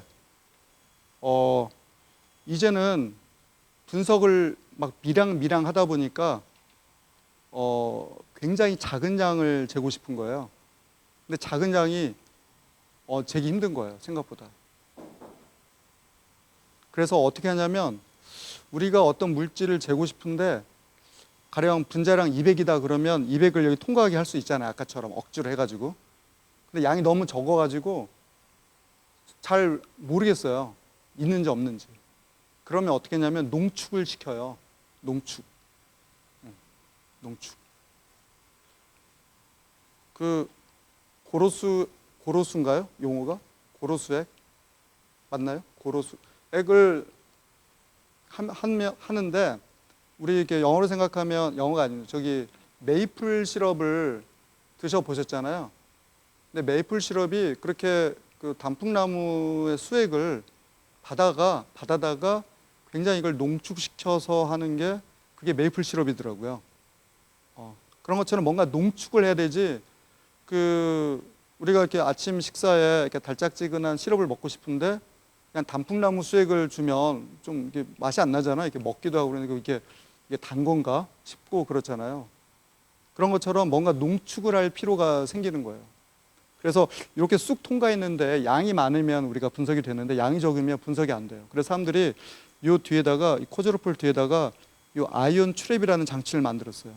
그래서 여기로 요게 물질이면 쑥 들어가잖아요. 그럼 쑥 나와버리면 양이 적으니까 여기에서 계속 모아요. 그래서 우리 그 공상 SF 영화를 보면은 외계인들이 공격을 하는데 이렇게 돔을 해가지고 돔을 쳐가지고 외계인들이 막 미사일 공격을 해도 막잖아요. 방어막을 만드는 거 기억나세요? 옛날 영화 보면. 그래가지고 너무 많이 맞으면 막 갑자기 방어막이 깨지려고 합니다. 막 이러잖아요. 그런 것처럼 이 방어막이 있어요. 투명한데 외계인들이 이렇게 로켓을 쏘면 뚫리지 않는 그런 게 옛날 영화에 많이 나왔었는데 그런 것처럼 요 뒤에다가 방어막을 이렇게 쳐놔요. 그래서 여기를 통과하면 쑥 나와야 되는데 여기를 통과해서 쑥 들어가서 여기를 지나가야 되는데 얘가 들어가다가 엥 하고 여기 걸려버려요. 여기 방어막이 하나 있는 거예요. 약간 라디오 프리퀀시 뭐 이런 걸 해가지고 이게 방어막을 쳐놓으면은 저쪽 얘가 플러스면은 저쪽에 마이너스가 있기 때문에 마이너스로 이렇게 가려고 하는데 갑자기 눈에 보이지 않는 방어막이 있어가지고 거기 걸리는 거예요. 못 나가요. 어떻게 하지? 그리고 요 보니까 요 안에 방이 하나 있어요. 그래서 여기 빙빙빙 돌고 있는 거죠. 어디 갈피를 못 잡고 돌고 있어요. 근데 또 분자량 200짜리가 또 들어오잖아요. 그럼 또 빙빙빙 돌고 있어요. 지금 분자량 200짜리만 모으려면 요 보라색만 하고 나머지 세 개는 다 없애버리면 지금 보니까 4개를 모았네요. 4개. 이거 레인지를 바꿀 수 있어가지고 예를 들면 200, 201, 202, 203 예를 들면 걔네들만 모으면 이렇게 4개가 되겠죠. 그래서 걔네들만 통과할 수 있게 조건을 만들면 분자 4개만 쏙 들어가고 원래는 쑥 나가야 되는데 여기에 방어막이 하나 있는 거예요. 그래가지고는 나가질 못하고 엥 하고 팅팅팅 고무줄처럼 걸려 있어요. 이렇게. 그걸 빙글빙글 돌다 보면 여기에 이제 쌓이는데 양이 처음에 적어서 분석이 안 됐는데 예를 들면 이 보라색은 분석이 될 만했거든요. 근데 이 핑크색은 양이 너무 적어가지고 분석이 안 되는 거예요. 이걸 양으로 표현하면. 그래가지고 나중에 모으면은 티끌모아 태산으로 이게 나중에 모아져가지고 은근히 양이 돼요. 마치 우리가 단풍나무를 이렇게 농축하면은 메이플 시럽 됐네? 라고 느껴지듯이 되면 그때 찍어 먹으면은 팬케이크랑 먹으면 메이플 시럽 그러는데 처음에 단풍나무 색을 주워서 찍어 먹으라면 물 같잖아. 그러고 맛이 없다고 할 거 아니야. 이건 그런 것처럼 이렇게 모을 때까지 모아요. 이렇게 농축을 시키면. 그리고 갑자기 이제 그 방어막을 풀어요. 그러면 이제 쑥 나가. 왜냐하면 바깥에 마이너스가 있기 때문에 이 플러스 애들이 쑥 나가면서 검출이 되는 거예요. 왜냐하면 양이 충분하니까 검출해. 그래서 요거에 감도를 높이기 위해서 아이온 트랩이라는 걸 써서 이 트랩이 이게 트랩이 덫이잖아요. 아이온을 이렇게 트랩하는 걸 만들었어요. 그래서 이 장치가 아이온 트랩을 만들어 가지고 그냥 쿼드로플을 쑥 통과하는 것보다는 이거 트랩을 한 다음에 좀 나가게 하자, 농축을 시키자 그런 개념으로도 만들어서 아이온 트랩이 개발됐어요. 그 다음에 아이온 모빌러티라는 게 있어요. 모빌러티. 그게 뭐 이동성 뭐 이런 거잖아요. 요즘에 자동차도 모빌러티하고 뭐 모바일도 이거의 약자잖아요. 모바일. 핸드폰이라고 하면은 좀 못 알아들을 수 있잖아요. 외국 분들이. 그분한테는 마이 모바일 폰이라고 해야 할 거 아니에요. 그래서 모바일이라는 단어가 이제 움직이는 거잖아요. 핸드폰이 움직이는 폰이라서 핸드폰이 모바일 폰이잖아요. 그래서 이 움직이는 뜻이 이제 모바일이어서 명사를 붙인 게 모빌러티. 이렇게 해서 아이온이 이제 움직인다라는 걸 만들었는데 이게 뭐냐면은 요게 드리프트라는 이런 그 관을 이렇게 쭉 만들어 놓고 거기에 기체를 좀 넣어 놓아요. 지금 우리도 기체가 이렇게 있잖아요. 좀 느낌이 오죠? 이렇게 기체, 바람도 불잖아요. 기체가 이렇게 있는데 요 분자가 들어가는데 제가 그림을 그려봤는데 모양이 동그란 것도 있고 이렇게 좀 사각진 것도 있고 약간 삐뚤어진 것도 있고 좀 이렇게 다양한 모양들이 있을 거 아니에요, 분자들이. 얘네들이 갈 때 공기의 저항을 받으니까 가는 속도가 달라져요. 이건 제가 오늘 증명사진 찍을 일 있어가지고 샘플을 가져오는데 이걸 쓰려고 했는데 이제 모양이 이렇게 된 애들은 이렇게 떨어지면 이렇게 좀 이렇게 막 왔다 갔다 하면 천천히 떨어지고 얘를 이렇게 뭉치면은 이렇게 퉁 떨어지잖아요. 그러니까 분자도 이렇게 컴팩트하게 이렇게 있는 애들은 툭 빠지기 때문에 그런 애들은 이렇게 먼저 쑥 나가요. 그리고 이렇게 넓적하고 저항을 받는 종이 비행기 같은 애들은 이게 막 천천히 막 왼쪽 왔다 갔다 하면서 막 천천히 나가게 돼요. 그러니까 이게 아이온의 움직임을 아까는 그냥 플러스 마이너스만 놓고 플러스 마이너스로 이렇게 잡아당기거나 아니면 이런 쿼드로플을 놔가지고 이 안으로 통과하게만 만들어가지고 했는데 약간 다른 개념으로 또는 출입을 해가지고 농축을 시키거나 이랬는데 이번에는 약간 드리프트라는 관을 하나 만들어가지고 여기를 통과하면 이 물질의 모양에 따라서 이게 좀 천천히 나오고 늦게 나오는 거를 빨리 나오고 늦게 나오는 걸 알게 되는 거죠. 그러면은 왜 늦게 나왔지? 같은 물질인데 물질이 같은 게 있는데 모양이 다른 게 있어요. 이상하다. 물질이 같은데 왜 다르게 나오지? 그러면 그 안에 모양이 어떤 애는 뭐 배 모양도 있고 어떤 애는 뭐 의자 모양도 있고 이런 식으로 다르게 생길 수가 있거든요. 그러면 이제 사람들이 연구를 하는 거죠. 아, 같은 물질인데 다른 모양의 물질들로 구성되어 있구나. 뭐 이런 정보도 주기 때문에 뭐 이런 식으로 해서 아이온 모빌리티라는 걸 이용한 이런 질량 분석기 장치도 이제 개발이 된 거죠.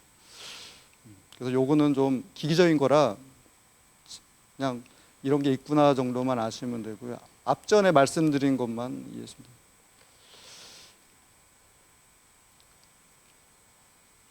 그 다음에 이거는 이제 그 약간 제 아까 그 뭐 괄호하고 뭐 하는 것처럼 제가 이제 갑자기 요걸 말씀드렸는데 그 하다 보면 그 질량 분석기는 요 단어를 써요. 매스 여기 써 있네요. 스펙트로메트리 이렇게 쓰거든요. 그리고 분리하는 거는 크로마토그래피 이렇게 쓰고. 그래서 요 뒤가 왔다 갔다 하는 게 단어들이 있어가지고 제가 좀 정리를 했는데 이건 뭐 고등학교 정도 되면 이해하는 거고 그 전은 뭐 알 필요는 없을 것 같아요. 매스 스펙트로메트리는 질량 분석기라고 그러는데 이게 어떤 뜻이냐면 이 매스 스펙트로메트리라고 되는 단어는 이게 방법이에요, 방법. 질량을 분석하는 방법, 분석 방법 이런 개념이고 위에 보면은 여기 보면은 스펙트로미터라고 되어 있잖아요. 네, 스펙트로미터로 되어 있는 거는 이 장치예요, 장치. 네, 찍는 장치. 그래서 얘는 좀 장치잖아요, 보시는 것처럼. 그래서 단어가 스펙트로미터로 되어 있는 거고, 우리가 질량 분석기 그러면은 이제 질량을 측정하는 장치, 법 이래가지고 얘는 메추리 이렇게 쓰는 거고. 그래서 가령 크로마토그래피, 매스 스펙트로메트리 이렇게 하지 크로마토그래피, 매스 스펙트로미터라고는 잘 말 안 하는 거죠, 개념적으로. 이건 뭐 좀 제가 관심 있는 분야라 이렇게 한 거고. 그 다음에 스펙트로스코피라고 돼 있는 거는 이건 학문을 얘기할 때 분광학, 이 빛을 나누어서 뭐 연구하는 분야를 이렇게 얘기를 하는 이렇게 되어 있고요. 하다 보니까 제가 잘못했네요. 또 쓸데없는 얘기를 드리면 이 괄호는 붙여야 됩니다. 근데 세 가지가 있어요. 이거 아시면은 초중고 학생들은 국어 선생님한테 정말 칭찬받을 수 있어요. 뭐냐면 한국말 있잖아요. 한국말 쓰면서 괄호하고 뭐 권성원, 괄호, 교수, 괄호 닫고 이렇게 하잖아요. 한글로만 돼 있으면 붙여야 돼요. 붙여야 돼요. 영어는 무조건 띄워야 돼요. 영어. 뭐 성원, 권, 괄호, 프로페서 쓰면은 괄호 닫고 하면 여기는 띄워줘야 돼요. 미국 영어 쓰는 사람 다 띄워요. 우리는 붙여요. 근데 제가 지금 영어랑 한글이랑 섞여 있잖아요. 이럴 때는 어떻게 될까요? 우리 게 중요한 거잖아요. 그러니까 붙여야 돼요. 붙여야 돼요. 근데 저는 모르고 띄워버렸네요. 공간이 넓으니까 넉넉하게 보이려고 했는데 이거 붙여야 되는 거예요. 왜냐하면 한글 우선 이렇게 됐어요. 그래서 보다 보니까 제가 실수를 했네요. 그래서 이런 것을 전에는 몰랐는데 뭐 출제한다든지 이런 걸 들어가 보면 그걸 엄격하게 이제 따지거든요. 그래서 저도 배워서 배운데도 불구하고 제가 이 괄호를 띄어쓰기를 붙여야 되는데 안 했네요. 그렇습니다. 양이 얼마 없어서 천천히 했더니 정말 시간이 빨리 갔습니다. 빨리 해야겠는데요. 네. 그 다음에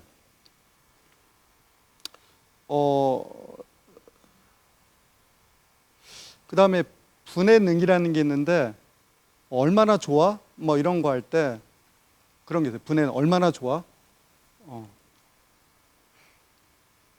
그걸 영어로 이제 뭐 레졸루션 이렇게 표현을 하거든요. 분해는. 분해는.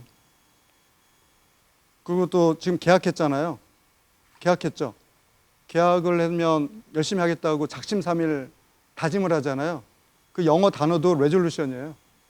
그래서 레졸루션이 이게 작심삼일 마음을 열심히 해야지 하고 마음먹는 게 레졸루션인데 또 다른 뜻으로 분해능이라는 뜻도 있어요. 그래서 레졸루션이 분해능인데 요것도 알면은 요 그림만 알면은 굉장히 고급 정보를 아는 거예요. 분해능. 이게 뿐만이 아니라 모든 게 그래프에서 분해능은 이렇게 하면 굉장히 이건 깊은 내용이에요. 뭐냐면 분해능을 이게 R이라고 하면은 R은 M1 나누기 델타 M이에요. 델타는 이게 차이거든요. 그래서 요 M1과 M2의 요 차이 있죠. 이게 3이면 3, 5면 5, 요 차이.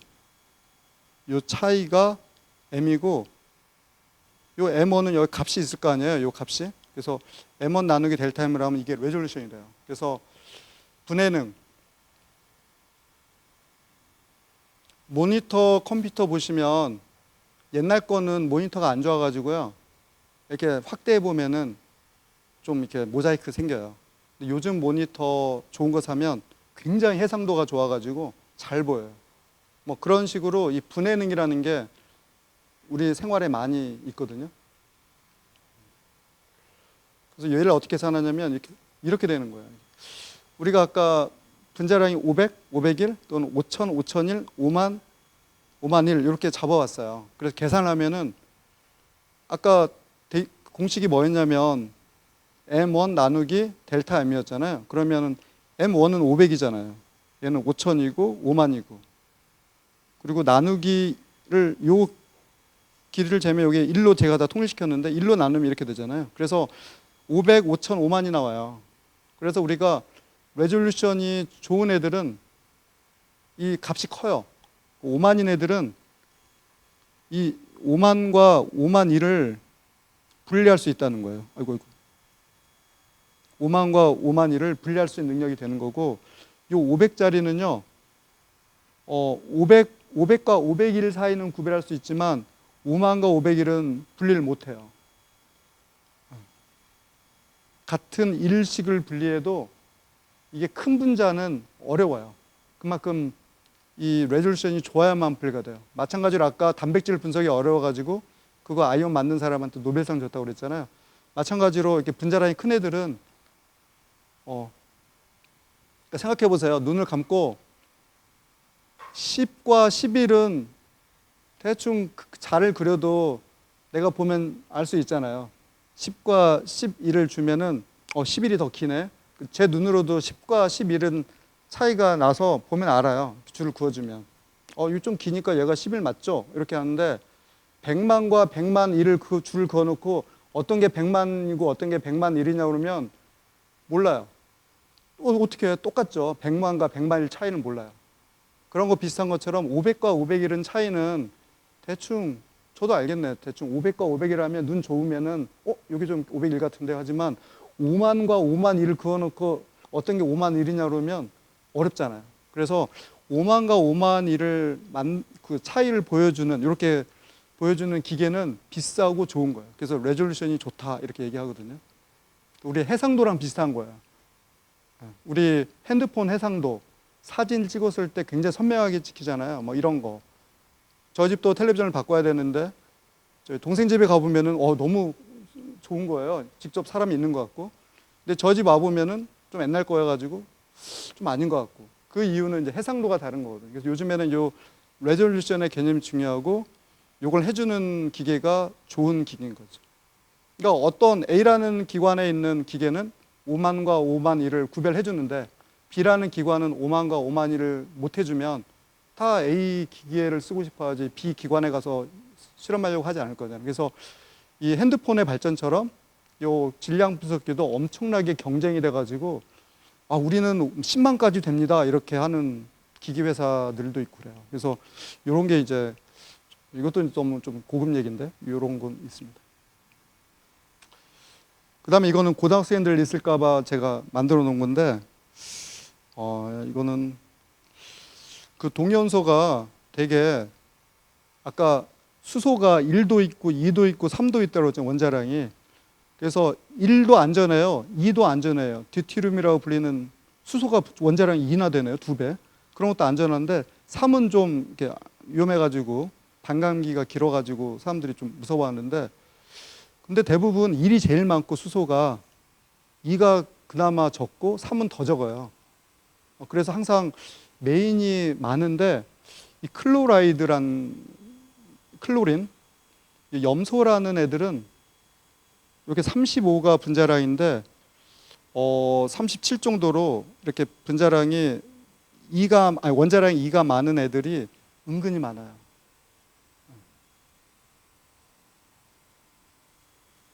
탄소는 12잖아요. 원자량 10인데 13짜리 탄소가 있어요. 걔는 1% 있어요.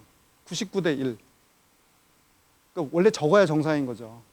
원래 탄소 그럼 12인데 13도 존재하는데 걔는 1% 정도 존재한다.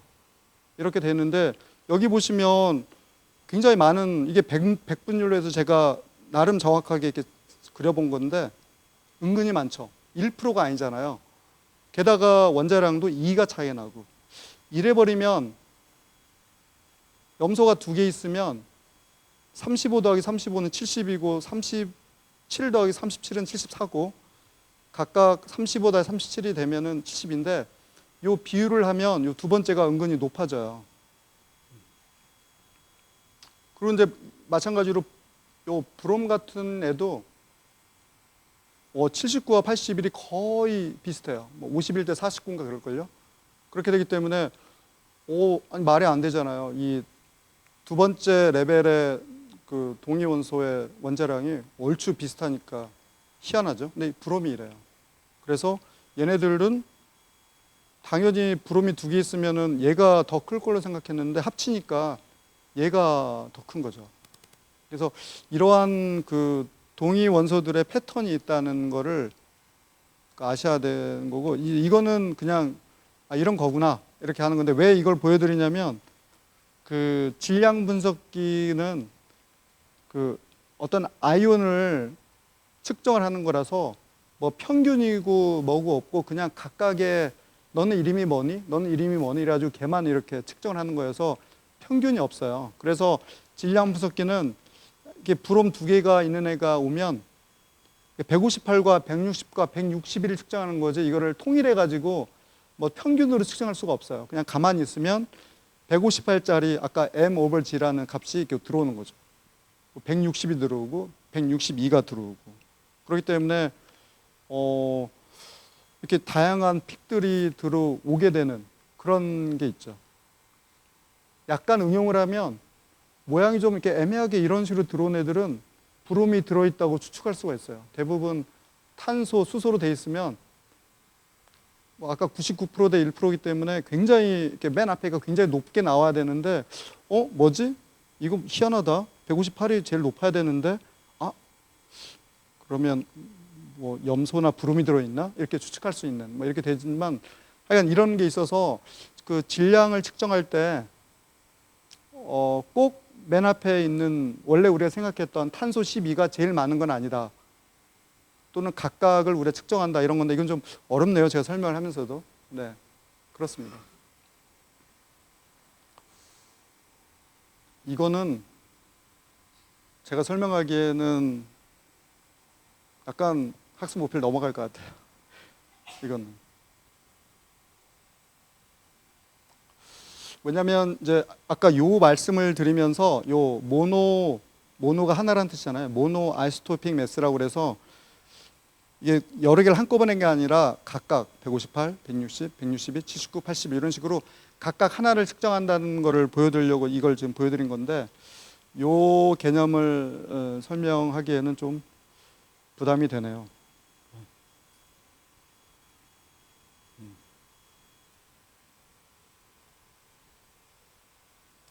이건 이제 이거와 달리 이제 고등학교 화학 쪽으로 생각하면 그 탄소가 12로 기준을 잡았다고 그랬잖아, 아까 맨 앞에요. 그러면 수소가 1이 아니고 그 상대적인 비료하기 때문에 사물함에 써 있는지 모르겠지만 주기율표를 보면 수소가 1이 아니에요. 1점 얼마 찍혀 있어요. 탄소만 12.000000으로 정해놨고 나머지는 이게 우리 정수로 나누게 하는 게 아니에요. 다 조금씩 차이 나요. 뭐 79점 얼마 돼 있고 그렇지 79, 81 이렇게 안 돼 있어요. 근데 우리는 그걸 다 외울 수가 없잖아요. 우리 파이 값이 3.14로 외우지 3.14 이거 안 외우잖아요. 그런 것처럼 우리가 그냥 수소 그러면 1 이렇게 외우는데 실제는 기계는 사람들이 1 한다고 기계가 1이라고 인식하는 게 아니고 그냥 저 아이온의 아까 비행속도 재듯이 나는 모르겠고 그냥 비행속도 재가지고 얘는 얼마 재기 때문에 얘가 가지고 있는 그 원자량 더한 질량값을 계산하기 때문에 각각의 하나하나를 그냥 재는 거거든요. 그렇기 때문에 우리가 알고 있는 그 원자량, 분자량 이거랑은 좀 다른 개념인 거죠. 그래서 그걸 설명하는 게 요 모노 각각의 아이소토픽 매스가 있다. 여기처럼 이렇게 세 가지가 존재한다. 브롬이 2개 있으면 뭐 이런 식으로 제가 설명을 했던 거였고 이제 나머지는 이제 이렇게 우리나라 한글로 있는 것처럼 이런 식으로 이렇게 되어 있는 거랑 요거랑 차이를 제가 설명해드리고 싶었는데 지금 하면 안 될 것 같아요. 이게 약간 대학교 수준이어서 근데 이게 너무 중요해서 그래서 앞에 요것만 살짝 보여드린 거고요. 쉽게 말씀드리면은 거대 분자를 막 분석하잖아요. 단백질 의약품. 그런데 아까 수소가 99% 수소 그 분자량 원자량 2개 있는 듀테리움은 1%? 죄송해요. 탄소가 12짜리는 99%, 13 원자량 갖고 있는 거는 1% 이렇게 말씀을 드렸는데 그러면은 99% 대 1%이기 때문에 당연히 뭘 해도 항상 탄소 12짜리가 제일 많겠다고 생각을 하잖아요. 그렇죠? 99대 1로 존재하니까.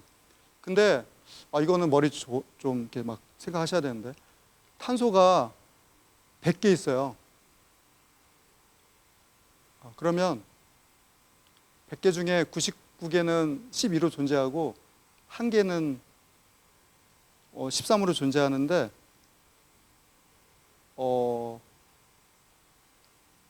100개가 1번부터 100번까지 그러니까 아파트 같으면 101호부터 102호, 103호 쭉 있는데 100개가 다 각각 다른 애들이 이렇게 서 있는 거예요. 여기처럼 이렇게 100개. 지금 여기에 100명이 있는데 이 중에 요 한 사람은 12일 수도 있고 13일 수도 있는데 그 존재 비율은 99%잖아요. 12인 거는. 이분이 13일 확률은 1%고. 그래서 전체를 더하면 12자료만 생각하면은 99%의 확률로 요 100명이 다 12가 되는 건데 그러면 첫 번째 101호에 사시는 분이 13이 되고 나머지가 다 12가 될 수가 있잖아요. 그런 확률이. 그러면 첫 번째 101호 사시는 분은 13이 될 확률은 1%의 확률밖에 안 되잖아요. 나머지 102호부터 쭉 사는 이 99명은 99%의 확률로 12가 되는 건데 그래도 이제 그렇게 돼 있잖아요. 그러면 그렇게 되는 확률이 있는데 이게 1%이기 때문에 확률이 되게 낮죠. 100명이 다 99%의 확률로 12가 되면은 이게 제일 많이 될 확률이잖아요. 근데 101호가 13이 되고 나머지가 12가 될 확률은 굉장히 낮아요. 왜냐하면 이분이 1%의 확률로 13이 돼야 되니까. 그리고 이제 102호에 계시는 분이 13이 되고 이제 101호는 12가 되고 그러면 102호에 계시는 분이 13이 되고 나머지가 다 12가 되는 확률도 낮아요.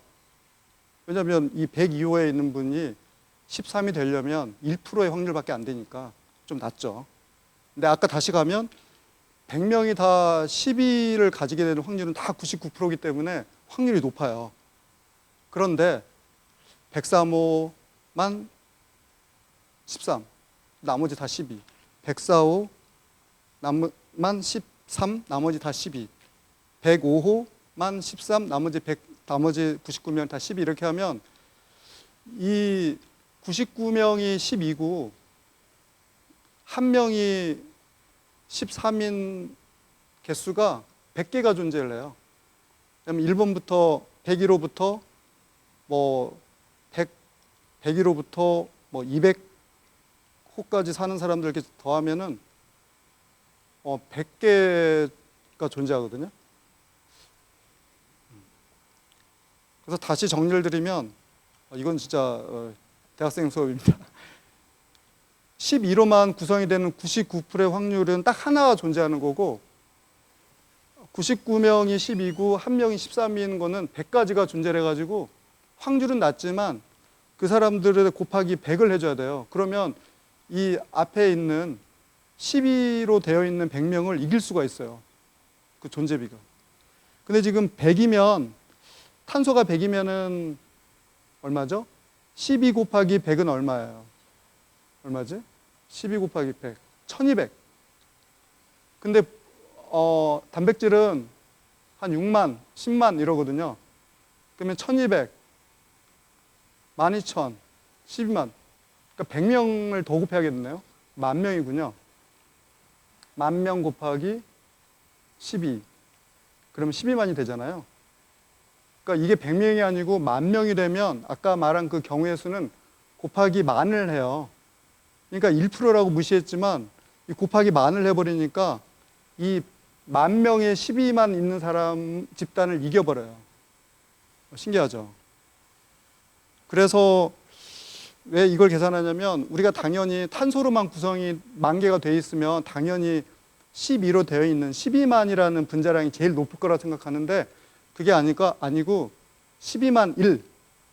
그 중에 한 명이 13으로 되어 있는 애들이 은근히 많아가지고 걔가 더 높아져요. 그런 것들 때문에 그래서 이거 좀 더 어려운 얘기인데 그래서 픽이 막 여러 개 나오면은 이제 이거 보시잖아요. 이거 보면은 얘가 만약에 탄소 10,000개라고 그러면은 얘를 보면 빨리 해야겠네요. 얘를 보고 우리는 어떻게 생각하냐면 얘가 분자량이라고 생각하거든요. 얘가 제일 크니까. 근데 사실 얘잖아요. 그런 것처럼 그 단백질 의약품 같은 경우에는 실제 분자량은 얘인데 막 다른 애들이 높게 나와가지고 우리가 혼동을 해가지고 분자량 12만인데 분자량 10만 2입니다 이렇게 대답할 수가 있어요. 그런 것 때문에 그거를 계산해 주는 것 때문에 요 모노아이소토픽 매스라는 게 중요해서 이제 좀 설명을 들었는데 괜한 설명을 한 것 같습니다. 그 다음에 이것도 뭐 아까 말씀드린 요거를 예를 든 거거든요. 제가 막 계산을 해본 거예요. 엑셀로 한 건데 그렇습니다. 이건 좀 어렵네요. 설명하고는. 그다음 마지막입니다. 실제 활용은 어떻게 되냐면 의약품 분석, 단백질 분석, 환경 분석, 뭐 법약학 분석, 뭐 식품 안전 검사, 우주과학 이런 식으로 다 활용이 돼요. 요거는 이제 고인이 대신 제가 대학교 때 학부 때 이 김박광 교수님한테 배웠던 교재예요. 그래서 법약학이라는 과목을 배웠었는데 이런 식으로 약대에서는 이제 법약학 배워가지고 독극물이나 약물 분석 이런 걸 이제 주로 하고 나머지 분석들도 이제 이루어지고 있어요. 요걸 할 때 대부분 질량 분석기를 이제 많이 사용해요. 왜냐? 개운하게 질량을 딱 가르쳐 주잖아요. 얼마다, 그리고 물질이 뭐다 이렇게 하기 때문에 굉장한 많은 분야에서 질량 분석기를 지금 사용을 하고 있습니다. 그리고 요게 실제 저희 연구실에 있는 기계들이거든요. 요런 기계들이 질량 분석기예요. 요 부분. 그 앞쪽에 붙어 있는 요런 부분 있잖아요.